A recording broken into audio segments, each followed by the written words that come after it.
Olá, o Diálogos está chegando para falar sobre os temas que você sempre quis discutir no esporte. No programa de hoje, vamos conversar sobre a saúde mental dos atletas no Setembro Amarelo. Você sabe identificar o limite de um atleta, pressão por resultados, até onde se interfere na carreira de um jovem? Frustrações e derrotas. O que isso pode acarretar na cabeça de um atleta? Boa tarde. Diálogos TMB está começando agora.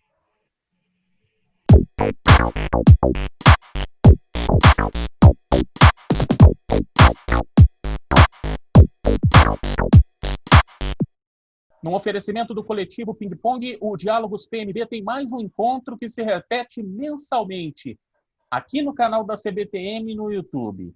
No programa de hoje, temos a presença da psicóloga Maria Cristina Nunes.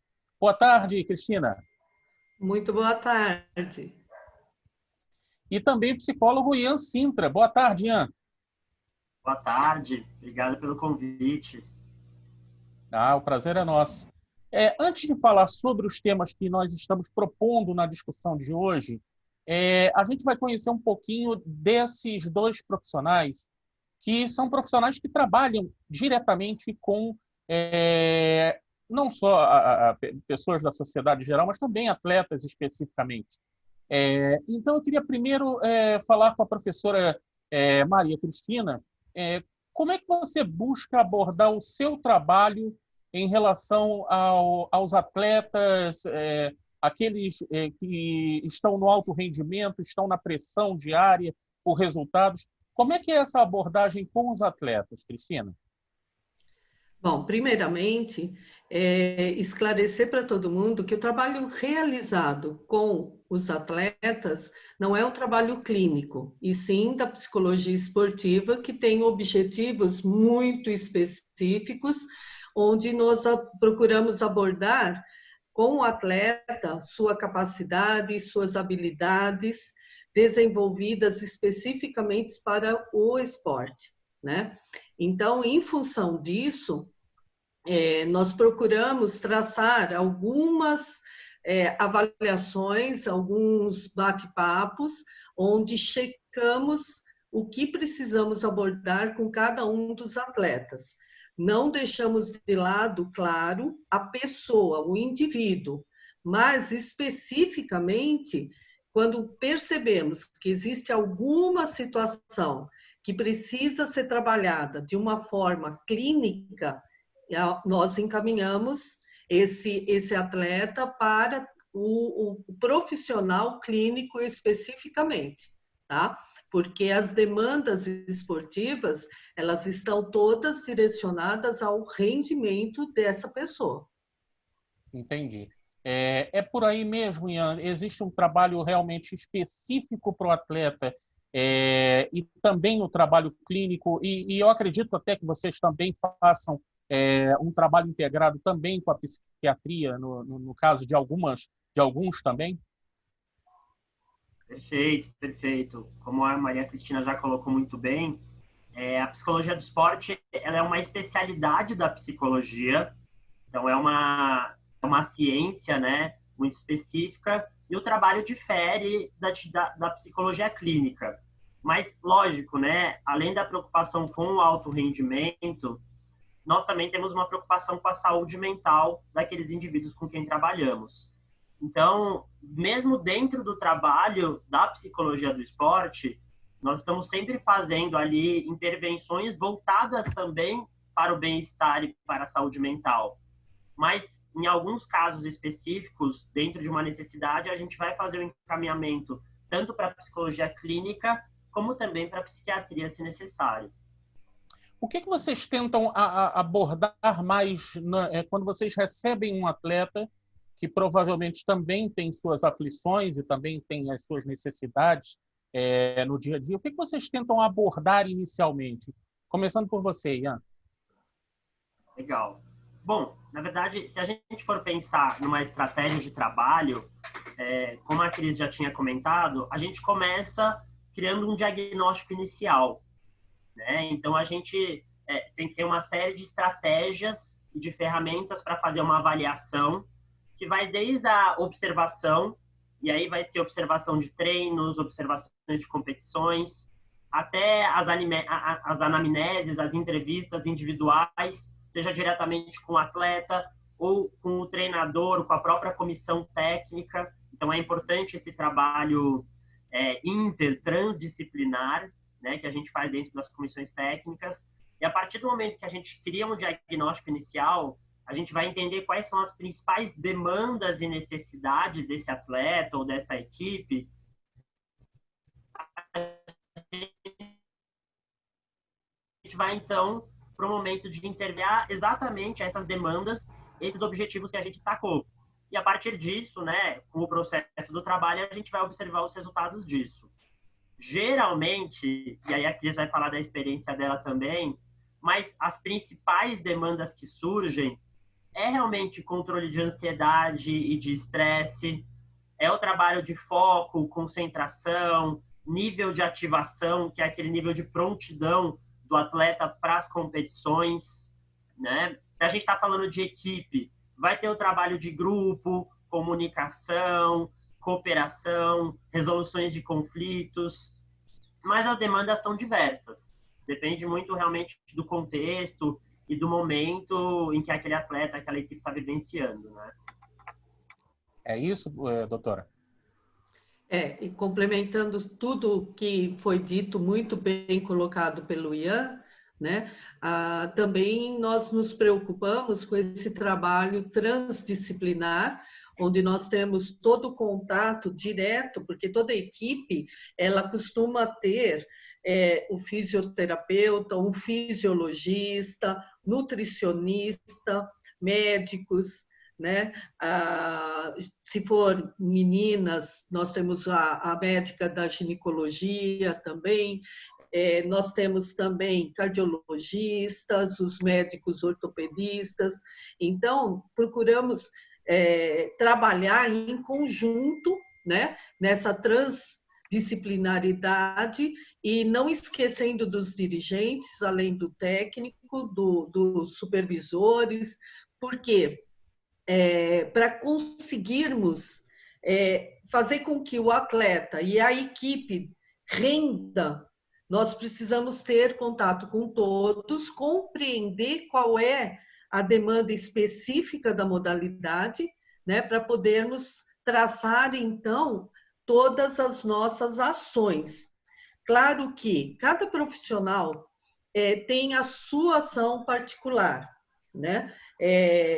Nós seguimos, cada um segue aquele condomínio maior da psicologia esportiva, das suas técnicas e das suas possibilidades de intervenção, né? Então, eu tenho o meu tipo de trabalho, o Ian tem o dele, como cada profissional da psicologia esportiva usa as suas próprias maneiras de intervir, né? E tudo, isso é importante as pessoas compreenderem, nós fazemos isso de uma maneira toda científica, nós não ficamos inventando moda, né?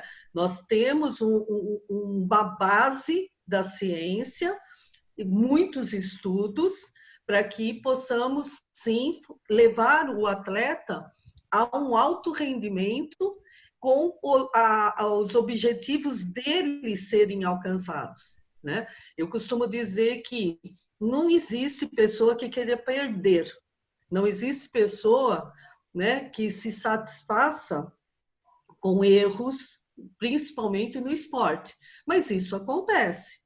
Então, nós procuramos entender da onde ele pode estar sofrendo para apresentar esses erros, né? E aí otimizarmos as possíveis soluções.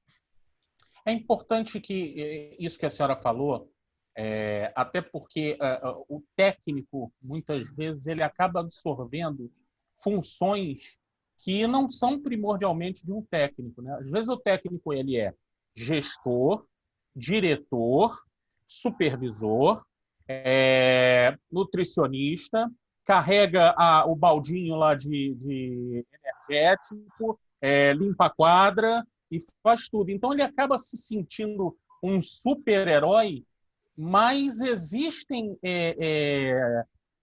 funções específicas que acabam fazendo falta. Ele quebra um galho, mas não é uma motivação, um trabalho psicológico no esporte apenas, né? É um trabalho científico. Ou eu estou equivocado nesse sentido? Não, é perfeito, é isso mesmo.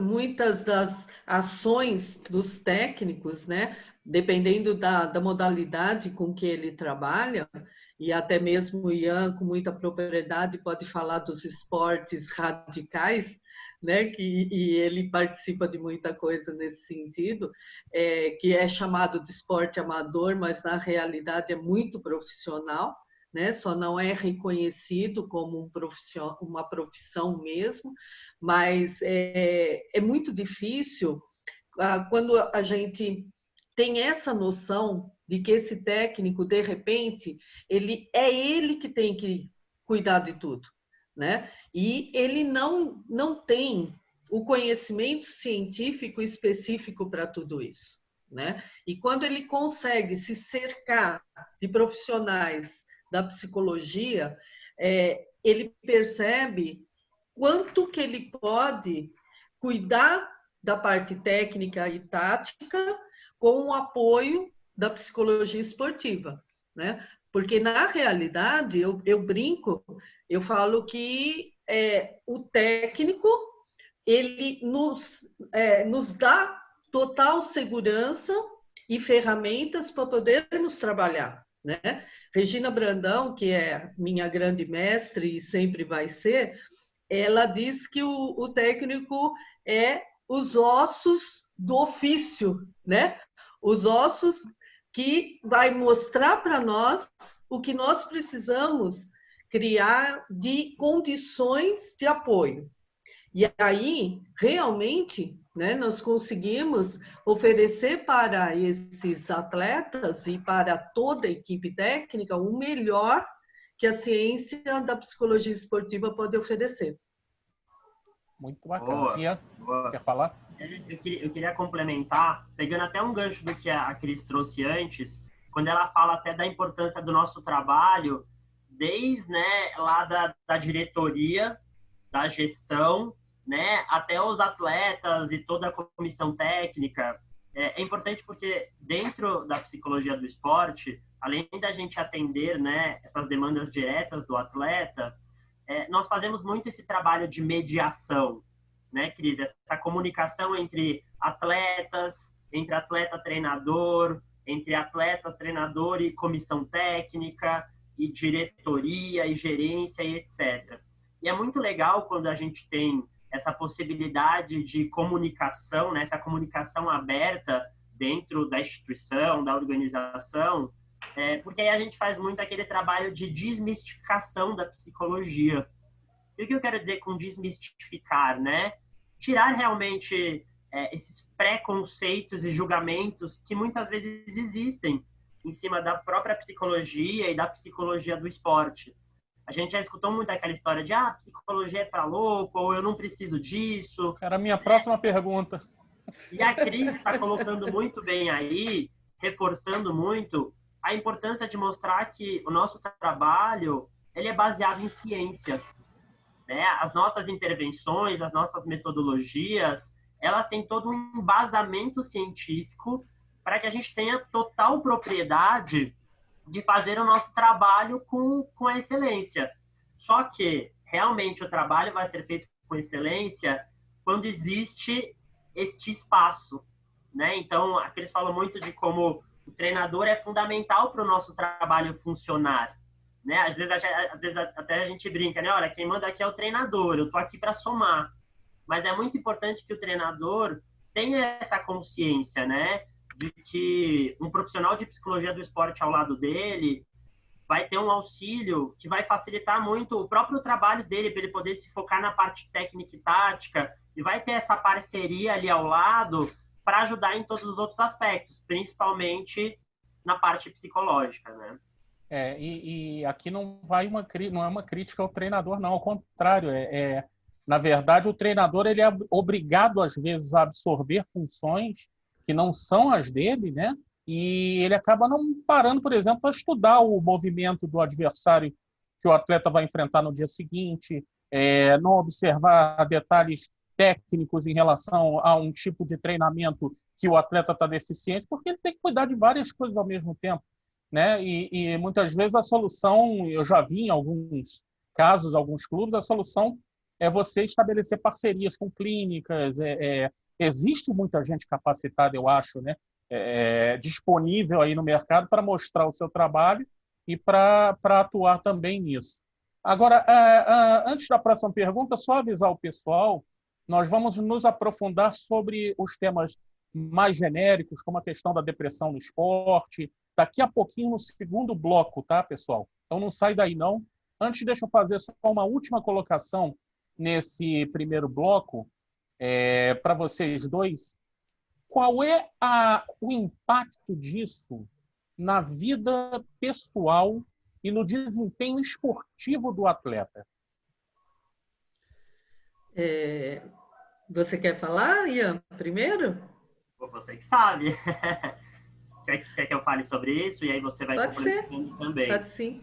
É ótima essa pergunta, né, Nelson? Porque a gente já chegou a citar isso logo no início, né?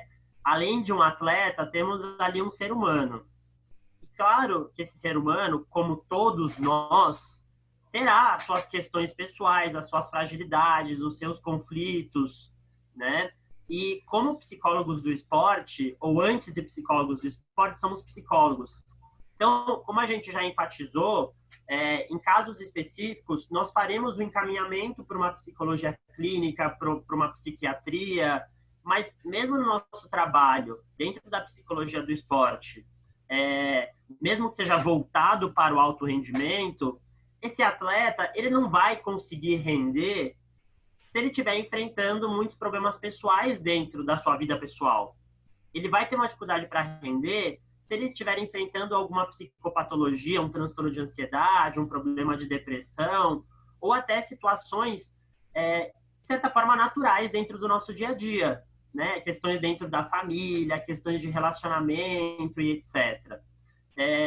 Então, sem dúvida alguma, esse trabalho da psicologia do esporte, esse acompanhamento, né, que um profissional de psicologia pode dar aos atletas ou uma equipe, vai ajudar tanto dentro do desempenho esportivo, quanto também dentro da vida pessoal desses atletas, para que, como consequência, ele possa desempenhar bem dentro do esporte.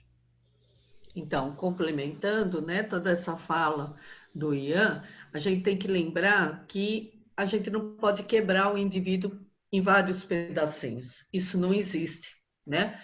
Então, antes de ser atleta, ele é um ser humano que tem uma vida social, que tem uma família, que tem a sua individualidade e tem também o seu rendimento esportivo, né?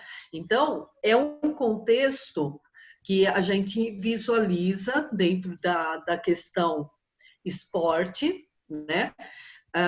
Claro que se houver uma demanda muito específica de sofrimento mental, né? De uma ansiedade que está virando uma depressão, nós precisamos de profissionais específicos trabalhando com isso, mas nós estamos juntos, nós estamos discutindo as situações e, dentro do esporte, fazemos as intervenções para que o rendimento possa ser mantido, tá? Como o clínico, né, o psicólogo clínico, está nos passando informações, nós também passamos para eles. O médico psiquiatra, quando está nessa situação, também fazemos todo um conjunto de discussão, né, para que não atrapalhe tanto o rendimento desse atleta, tá? Mas é um ser humano, então não dividimos ele. E, ao mesmo tempo, né, colocamos para toda a equipe a importância de apoiar cada uma das ações específicas para esse atleta, porque também, né, o lado psicológico ainda precisa ser desmistificado, né? Todo mundo acha que a gente cuida de gente doida, e não é isso, nem na clínica, né? E muito menos dentro do esporte. Então, a gente procura mostrar a importância de todos os apoios a essa pessoa, né? No tratamento que tiver que ser feito, porque o rendimento também vai acontecer. E o rendimento é afetado, né? Então, para que não seja tão afetado, nós procuramos fazer esse trabalho todo em conjunto para que aconteça o melhor. Até porque somos todos doidos, né? Pelo menos alguma coisinha todos nós temos um pouquinho.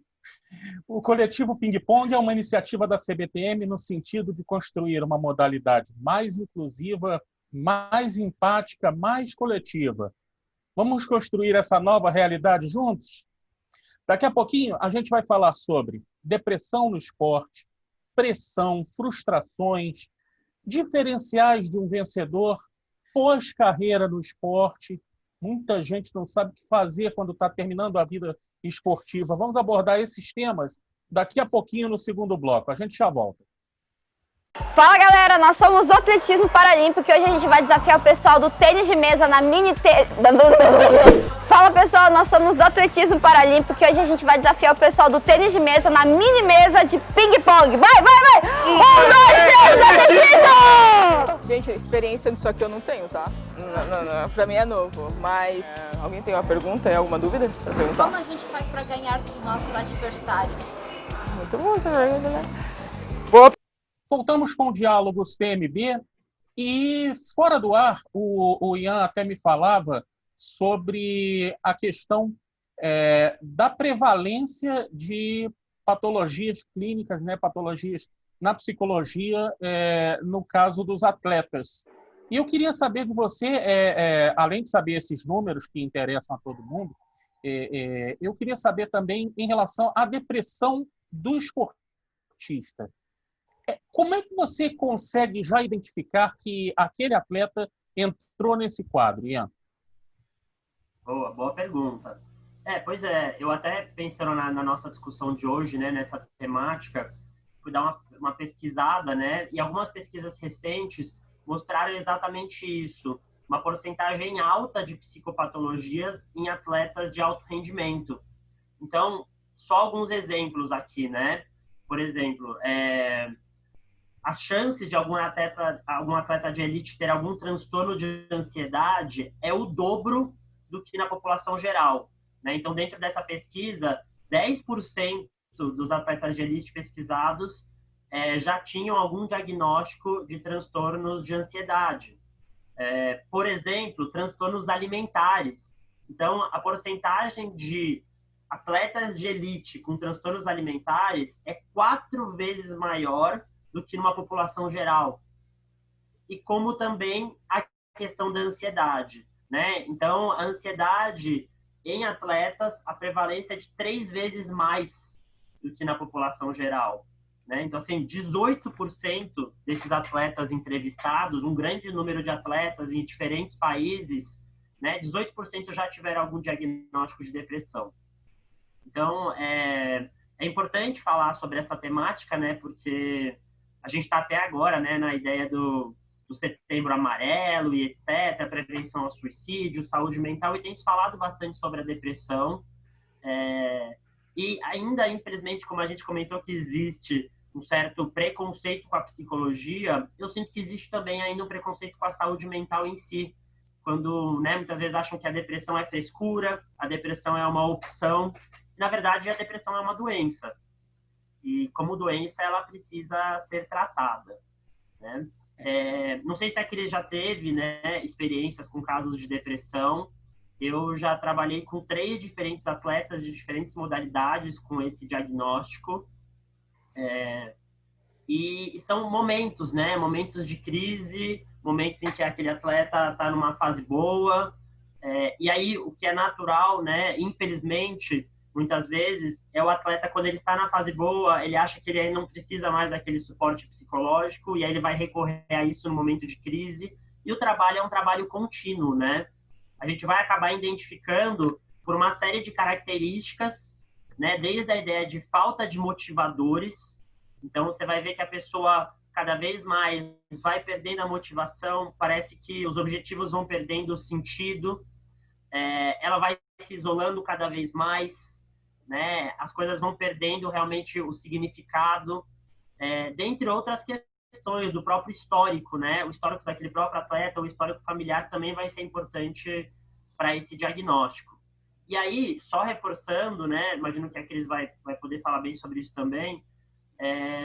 Eu gosto de reforçar a importância da formação em psicologia para atuar nessa preparação mental dos atletas, porque como as estatísticas que eu coloquei anteriormente mostram o quanto a saúde mental também vai ser uma temática dentro desse trabalho, né? Então, é muito bem colocado pelo Ian, né? E complementando, nós percebemos e diagnosticamos os atletas em função das pressões que ele vive, né? Então, no começo, quando pegamos um atleta, um objetivo, por exemplo, de uma Olimpíada ou de uma Paralimpíada, né? Ele batalha durante 4 anos, 8 anos, né? Dependendo de quando ele começou a ser trabalhado para esse alcance, né? Então, eu cito um exemplo de um atleta comum a nós, né, Ian, que é o Arthur Zanetti. O Arthur Zanetti começou a ser preparado quando ele estava com 14 anos, né? Isso levou um ciclo, 2 ciclos, até que ele chegou, praticamente 2 ciclos, um pouquinho até mais, para quando ele chegou a Londres, em busca da sua medalha de ouro muito bem conquistada, né? Então, é um longo período de preparação. Esse longo período, ele gera pressões extremamente comuns a todos os atletas, não importa a modalidade, né? Então, quando nós trabalhamos diretamente com esses atletas, percebemos, sim, todas as pressões e as consequências dessas pressões para o rendimento esportivo, para a vida pessoal desse atleta. E é aí que as intervenções da psicologia esportiva acontecem. Então, muito bem colocado pelo Ian, de que não é qualquer profissional que pode fazer intervenções. Nós temos estudo, nós trabalhamos com ciência do esporte e nós conseguimos detectar e, a partir daí, criar as possíveis intervenções. Então, nós não trabalhamos especificamente como motivadores, nós trabalhamos mesmo com a intervenção de suporte. E uma vez que o atleta conquista o seu objetivo, ele tem que manter esse status conquistado, né? Porque se a gente for pensar no atleta, quando ele conquistou a sua medalha olímpica ou ele conquistou aquele título que ele tinha como objetivo, a pressão aumenta para que ele continue a conquista. E, a partir daí, a pressão é pior, bem pior, em cima dele, em cima da comissão técnica toda, né? Então, sobre dessas pressões é que podem levar a todos esses quadros mentais, né, que o Ian colocou muito bem, e a essa estatística que ele levantou, porque realmente todo atleta sofre de pressões. E, para nós, isso é muito importante que fique muito claro para todo mundo. Eu tenho 2 perguntas em cima do que vocês colocaram. A primeira é em relação aos transtornos alimentares. Me parece que isso é muito presente em alguns esportes, como o hóquei, né, como o ginasta, que dependem, o judô, né, as lutas, onde você tem onde você tem que atingir determinado peso. E eu queria saber exatamente, especificamente em relação ao tênis de mesa, Vocês têm mais ou menos um perfil do que pode acontecer com um atleta de tênis de mesa? E a minha segunda pergunta também, em cima do que a senhora colocou, em relação à pressão que o atleta sofre. Um atleta que conquista o topo muito cedo, e a gente já viu vários casos assim em vários esportes. Atletas que com 20, 21 anos, 22 anos, onde você acabou de sair da adolescência, você já chegou ao auge da tua vida profissional.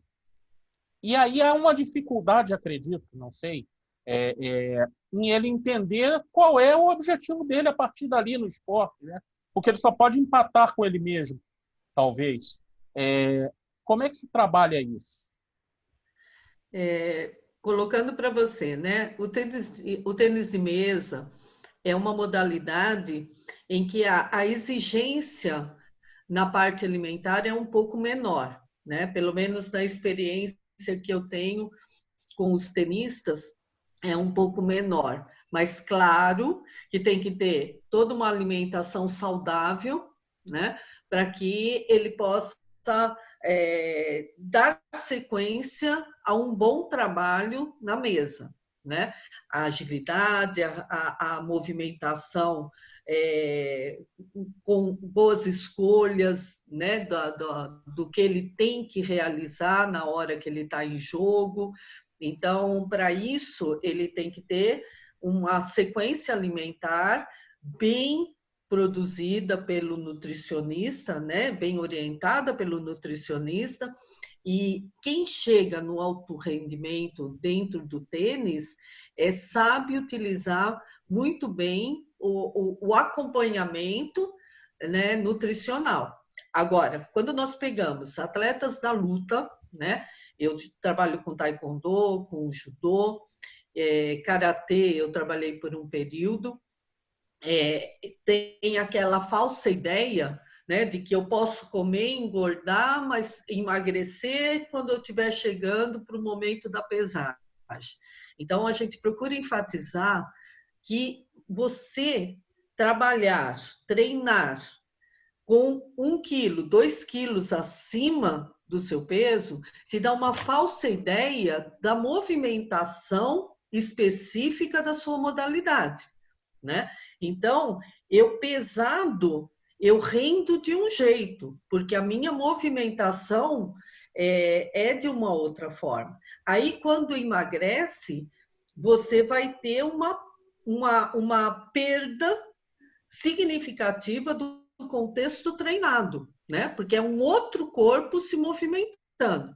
E muitos dizem que, eu pesei e já posso comer e vou me hidratar, porque a maioria desidrata, e desidrata de uma forma ruim para a saúde deles, né? E os sinais que o cérebro também recebe, né? Com essa alimentação descompensada. Totalmente. E aí, na hora que ele reidrata, não chega a mesma coisa. Ele não consegue chegar ao mesmo peso que ele estava treinando, 2, 3 quilos a mais, né? Então, o momento da sua luta, da sua disputa, fica totalmente descompensada também, né? E isso gera uma reação, vamos dizer assim, de autoconfiança perdida, porque primeiro que ele está fisiologicamente diferente e ele passa a não confiar naquilo que ele tinha trabalhado, né? Então, a gente diz que é uma situação conjunta que nós temos que levar em consideração e trabalhar com esse atleta o tempo todo para isso, tá? Agora, o atleta que atinge o seu ápice muito cedo, sabe que virão pressões, né? E como que ele vai ficar? Porque ele ainda não tem a cabeça certa para uma aposentadoria. Ele está feliz por conquista, mas ele sabe que o esporte termina mais cedo, mas ainda é cedo demais. E ele passa a ter autocobrança muito grande, muito grande. Então, vem a cobrança de fora, mas internamente é uma uma questão de que ele não quer parar. E ele não quer parar de disputar e ser melhor do que ele já foi. Mas ele sabe que virão jovens, como ele veio, né? E que a disputa fica mais difícil. Então, por exemplo, na ginástica artística, isso é muito comum, né? Quem atingiu o ápice sabe que um novo atleta, mais jovem, tem muita condição de vencê-lo, porque as suas células, o seu corpo já está com uma, vamos dizer assim, um envelhecimento que é muito significativo, né? Para a modalidade especificamente, e que ele precisa de um treinamento voltado a essas condições dele. É uma nova célula com um novo tipo de treinamento dentro da mesma modalidade. E isso dá muita confusão mesmo mental. E tem também aquele atleta que larga quando chega ao auge, que chega ao momento máximo, ganhei uma medalha de uma Olimpíada ou foi campeão do mundo, agora eu vou curtir a vida. Estou novo, eu estou com 21 anos, 22 anos, eu quero curtir a vida porque eu já fui campeão olímpico, já fui campeão mundial, então eu vou curtir porque eu sou bom. Tem isso? Bom, tem porque tem de tudo, né? Tem todos os tipos de personalidades e de características. Mas eu acho que o que acontece muito é que o grande diferencial vai ser esse suporte que esse atleta tem. Então, como a gente está reforçando muito aqui, né, a importância desse acompanhamento psicológico, quando a gente fala dessas situações do atleta chegar no auge da carreira e as consequências disso, a Cris colocou muito bem, né, a pressão que esse atleta recebe, tanto que, né, muitas vezes a gente diz que mais difícil que chegar ao topo é se manter lá. Psicologicamente falando, isso é muito pesado mesmo, né?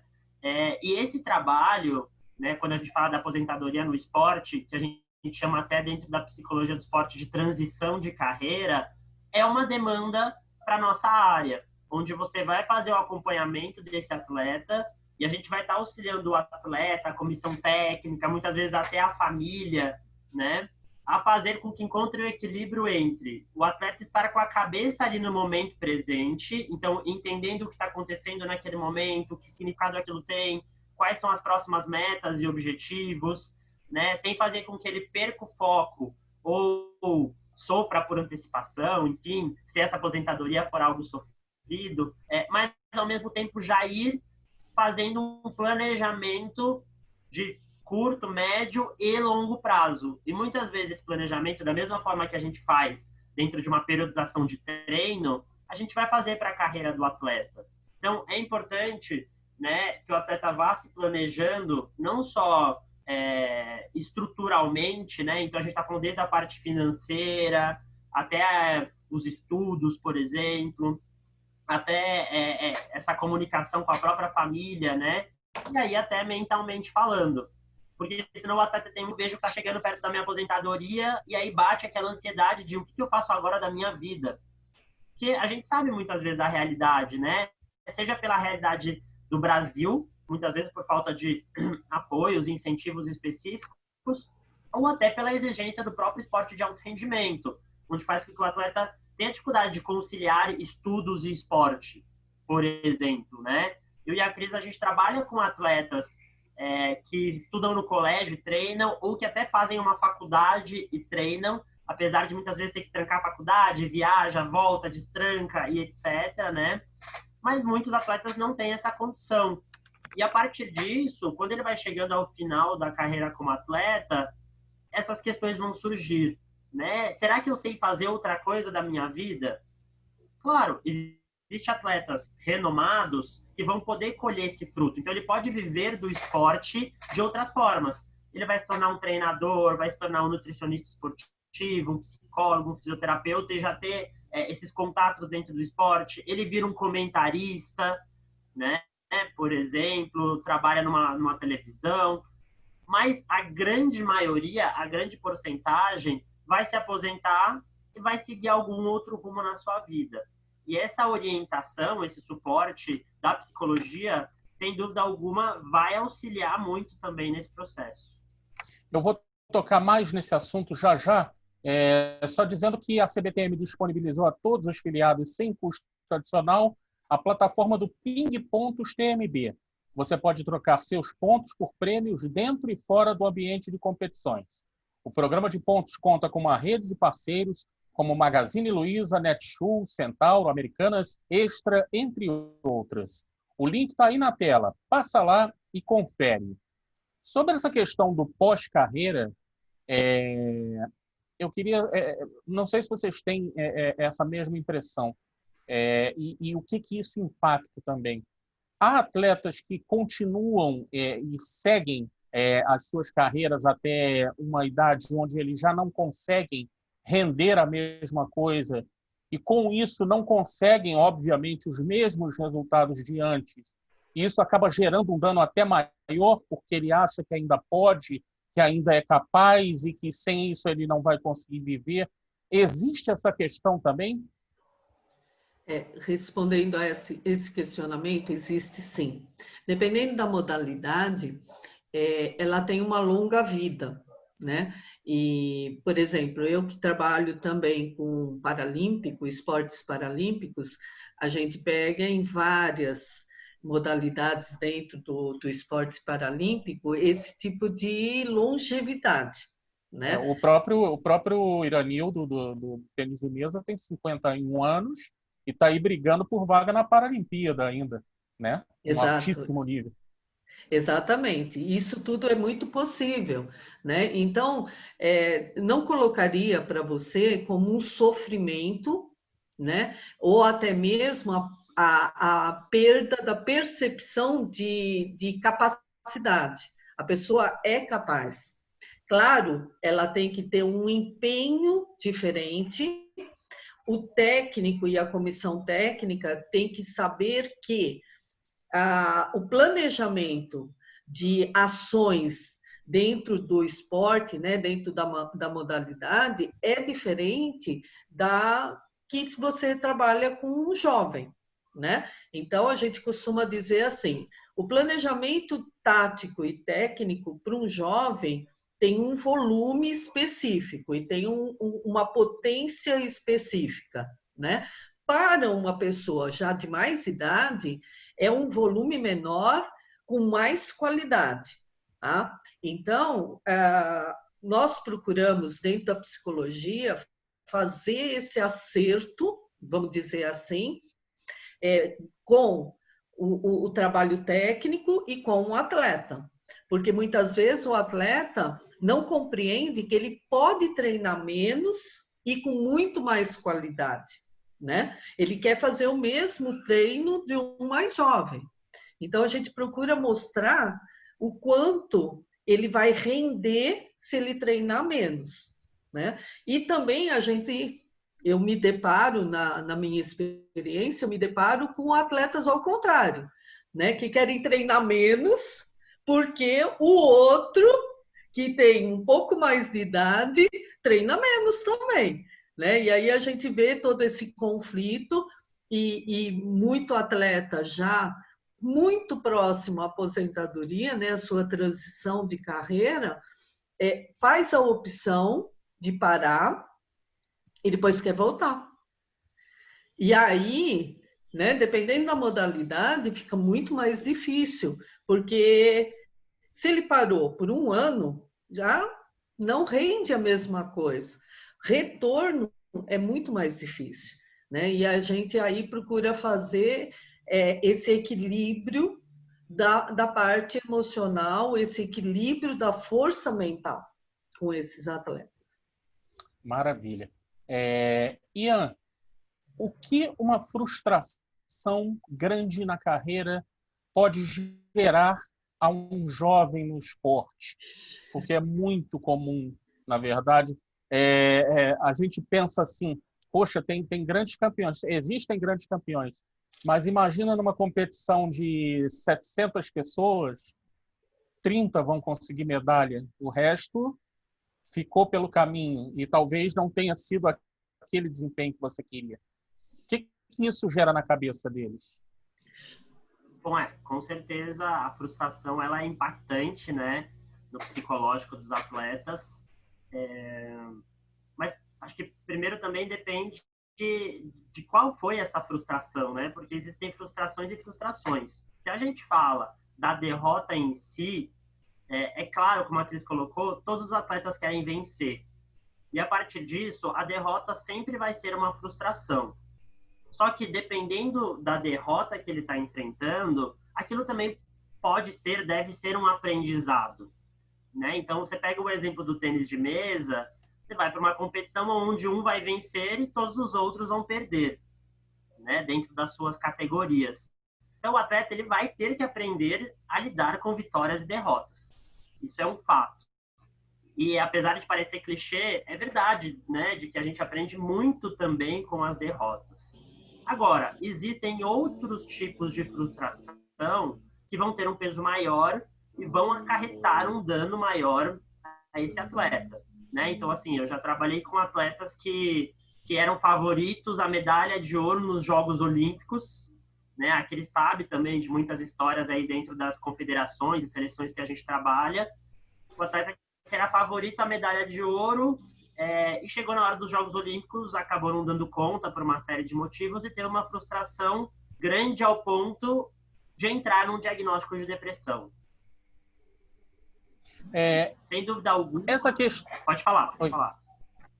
Não. Você, pode concluir. Eu ia complementar só falando que, sem dúvida alguma, de novo reforçando que o acompanhamento psicológico, ou seja, o significado que ele vai dar para aquelas frustrações, como ele vai lidar com ela, como ele vai enfrentar essa situação, vai ser determinante para as consequências disso, né?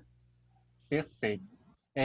Eu queria que vocês dois encerrassem, a gente já está em cima da hora, eu queria que vocês dois encerrassem nos passando qual é o sinal que um colega de profissão, né, colega de clube, um técnico, algum preparador pode observar em relação à depressão do atleta e que deu o sinal de alerta para ele. O que vocês recomendam que essas pessoas, que são os amigos mais próximos dele, observem para alertá-lo, né? Porque é preciso alertar a pessoa de que ela está entrando realmente nesse quadro? Respondendo a esse questionamento, eu costumo dizer que os mínimos detalhes que a pessoa possa apresentar no seu comportamento do dia a dia, né, pode ser observado, tá? Porque nada melhor do que o técnico e a comissão que convive com ele no dia a dia percebe, dá para perceber, né? Às vezes é um isolamento, às vezes é um ficar demais no celular, às vezes você está falando com a pessoa está com aquele olhar longe, né? Então, o atleta, ele passa muito mais tempo ao lado do clube, né? Do local que ele treina e com as pessoas com quem ele treina, muito mais do que com relação à sua família mesmo, né? Então, o ambiente, quando ele pode mostrar um pouquinho de diferença, bem mínima, tá? Uma desatenção já é um sinal de que a gente tem que observar o que possa estar por trás desse comportamento novo. A Cris colocou muito bem essa observação de mudanças de comportamento, né? Só que, quando a gente diz isso, o pessoal acha que é uma super mudança de comportamento. E, na verdade, não. São pequenas mudanças de comportamento. Mas, se esse indivíduo teve mudança de comportamento, algo está acontecendo. Não necessariamente é uma depressão ou é um transtorno de ansiedade, mas algo está acontecendo. Então, vale o cuidado, né, de entender o que está acontecendo. Então, eu acho que esse olhar, né, esse feeling um pouco mais humanizado é o que faz a diferença. Nós, como profissionais de psicologia, a gente é treinado a isso, né, Cris? A gente faz parte do nosso trabalho ter essa sensibilidade. Mas nem sempre temos um psicólogo dentro daquela equipe. Então, né, para todos nós para todos que estão nos ouvindo, é importante ter esse olhar mais humanizado, né, mais sensível a esses pequenos detalhes. E, a partir disso, identificando alguma coisa, poder encaminhar para um profissional especializado, né? Porque, claro que, muitas vezes, a maioria das pessoas tem a melhor intenção, mas existem profissionais que estão realmente aptos a cuidar disso. Então, a melhor coisa que você pode fazer quando você identificar algo do tipo é encaminhar para um profissional especializado que vai poder realmente diagnosticar e cuidar desses casos. Para a gente fechar, eu deixo o recado aos técnicos, principalmente aos gestores, aquele pessoal que lida, e do próprio atleta. Nós temos o contato desses dois profissionais magníficos na tela, e existem outros diversos profissionais. Às vezes, do lado do seu clube, do lado da sua casa, tem um profissional capacitado que vai te ajudar de alguma forma. Então, eu acho que o grande recado valorize isso não é uma questão menor, isso não é uma questão boba, é uma questão que vai fazer diferença para a pessoa e para o atleta. Então, o recado que eu deixo final, e essa contribuição a gente queria dar, era uma contribuição de esclarecimento para os profissionais da área, para os atletas que, porventura, estejam sofrendo. E eu, nessa pesquisa, vi diversos casos semelhantes. Olha, casos absurdos. Gente que virou pedinte na rua porque não sabia o que fazer mais sem o esporte. Coisas horríveis, realmente. Então, antes que você chegue a isso, antes que você jogue a sua carreira à toa, procure um profissional, ele vai te ajudar. Procure o seu técnico. Olha, eu estou sentindo isso. Quem é que você pode me indicar como psicólogo, como psiquiatra, enfim. Tem vários profissionais capacitados para isso. Tá legal, pessoal? Doutora Maria Cristina, muito obrigado pela tua presença. Obrigada. Ian, obrigado pela tua presença também. Nós estamos encerrando aí o Diálogos TNB no oferecimento do coletivo Ping Pong. No dia 3 a gente volta a esse tema, tá? Ainda não vai ser mais o Setembro Amarelo, já estaremos em outubro, mas a gente volta com Vozes TNB, sempre trazendo pessoas de outros esportes e da sociedade em geral para falar sobre esses assuntos. Na semana que vem tem o Ciência TNB com o Rafael Moreira nesse mesmo horário. Lembrando sempre, pessoal, se puder, fique em casa. Se sair, de máscara para proteger você e principalmente os outros. Um abraço. Boa tarde. Se cuida, hein? A gente sabe que você já jurou ser imbatível nas nossas mesas. Já disse também que jogava muito com qualquer raquete. Chegou a dizer que até com a palma da mão completaria a roda. Na sua memória, você estava com a gente nos intervalos das aulas ou na garagem do vizinho. Em algum momento você já cogitou e até jogou usando copos. Mas optamos por deixar isso de lado. Hoje, para você, somos descompressão, diversão. Somos cool como decoração ou atividade do escritório. Você mudou muito. E a gente segue como um esporte sensacional. Vivemos a mesma discussão há anos, mas que agora chegou ao fim. Para rendimento é tênis de mesa, mas pode me chamar de Ping-pong. Ping-pong. Ping-pong. Ping-pong. Ping-pong. Ping-pong. ping-pong. Prazer.